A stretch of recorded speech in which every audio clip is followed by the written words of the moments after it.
G'day, you cheeky little Bomber fans. It didn't take long, but we've already got some outrage, some Thursday night outrage.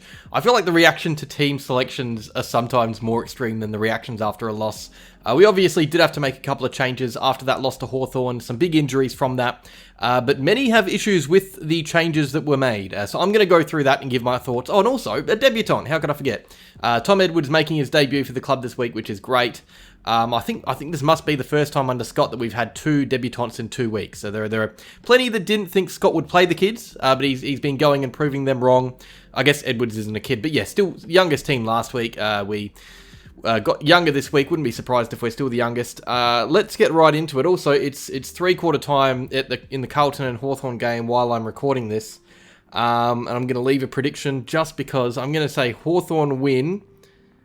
The winning goal from someone random. I'm trying to think of someone random. Carl Amon. He killed us last week. He's going to kill Carlton again this week. But yeah, let's get into it. Okay, so here are the changes to both teams before I go lineup by lineup. So Adelaide have no changes. There are no injuries, no worries. They're straight vibing right now over there. Nothing to worry about at all. As for us, we lost two of our best. Ridley for a week or two, Langford for a month or two. The Langford replacement was an easy one. We've got Tom Edwards waiting in the wings after a really impressive pre-season. Very similar player to Langford, undersized forward who can be used as a makeshift marking target. And he will have to be a makeshift marking target tomorrow. So that is good. And congratulations to Edwards. It's not every day that you make your debut for the club that you grew up barracking for. But to put this into perspective, Edwards was still teaching a month ago. He was a teacher and a part-time waffle footballer. But now he is running out on the MCG for his debut. That is awesome. And for the other change, for Ridley, now there were a few things the club could do. We could go like for like and bring in our next best key defender. The issue is our next best key defender, like for like, is injured. Laverty would have been a great replacement to play on Fogarty or Walker.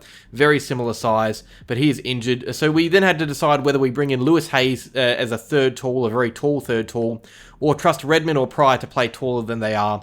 Many would have wanted Hayes to play, but instead we trusted what we had and brought in another forward half player in Jai Menzies. Now, I'm going to explain why we didn't bring in Hayes first, because there's a few things to talk about here. I think that decision makes sense. So if we brought in Lewis Hayes, our three key backs would be Mackay, Reid, and Hayes. And Hayes would be the smallest at 199 centimetres tall. Now, Thilthorpe is tall, yes. He deserves a big boy on him. But Walker and Fogarty are 192 centimetres tall. So playing Hayes would have made us way too tall back there and not mobile enough on ground level. I think the right thing to do was not play Hayes and trust Pryor or Redmond. They're high 180s, by the way, so the difference in their height to Fogarty's and Walker's is actually smaller than Hayes. So yeah, I don't have an issue with that. That part of the team selection, I think, makes sense to most people. All right, what many people are annoyed about is the player who came into the team instead of Ridley, or for Ridley. So many, including myself, thought that Sardell Hawley could potentially make his debut against the Crows, same time as Tom Edwards. When Tom Edwards' debut was announced, I think we all, realised that El Hawley wasn't going to play. So there was a bit of a scramble to think about who would come in instead. I kind of had a feeling it was going to be Menzies. Some were saying Setterfield.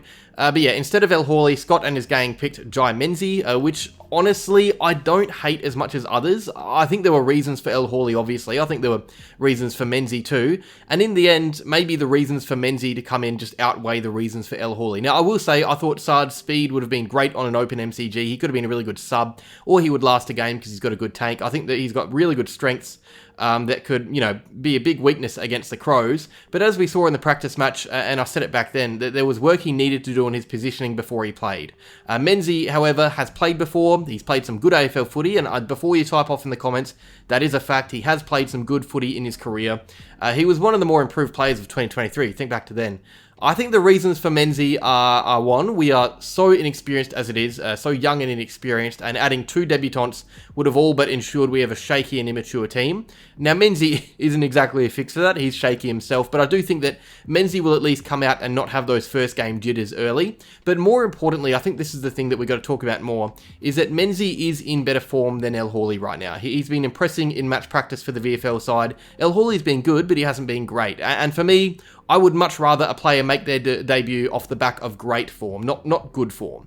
I love a debut as much as the next guy, but I think it's crucial that a player really earns that debut. If anything, I like it when it's a week or two overdue. It means that the player has played sustained great footy.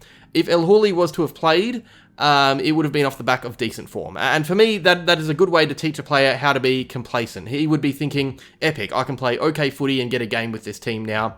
For me, okay form keeps you in the side, but it doesn't get you in the side. And that is why the VFL is crucial in the next few weeks, because he could easily come in and replace Menzies if he plays some big games. I'd much rather that, to be honest. El Hawley force his way in, and then he just, gets allowed in because he, not that he doesn't get allowed in because he's new, he then gets allowed in because he's earned it. I think with debutants, that is really important, that they play when they properly earn that, and from all accounts, Menzies is playing better footy right now. In saying that though, the club really doesn't give much VFL practice information out. That's why I'm itching for the Resi season to start. That game's on after the AFL, by the way. Okay, let's look at the teams, and as we go along, I'll give little bits of information for some players. Good mark to Josh Battle.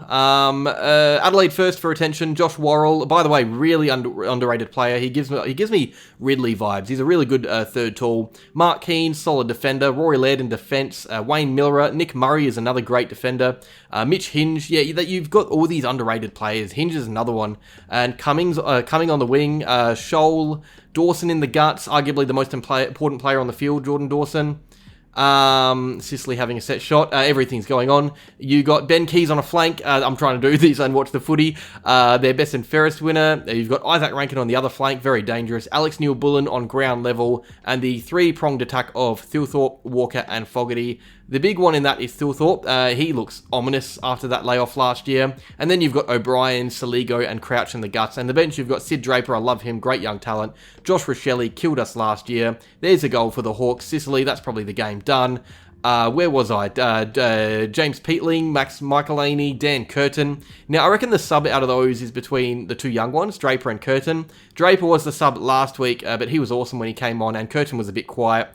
I think Curtin could also be really dangerous as that late utility option. He can play anywhere on the field. But yeah, that is Adelaide's team, very strong. And here's what you want to see. Essendon's team, Andy McGrath is likely going to have a role on Rankin. Mackay probably takes Thilthorpe. We got Pryor after his poor club debut. He'll likely be on Fogarty at times. Redmond too. I think both those guys will rotate. Reed, centre half-back.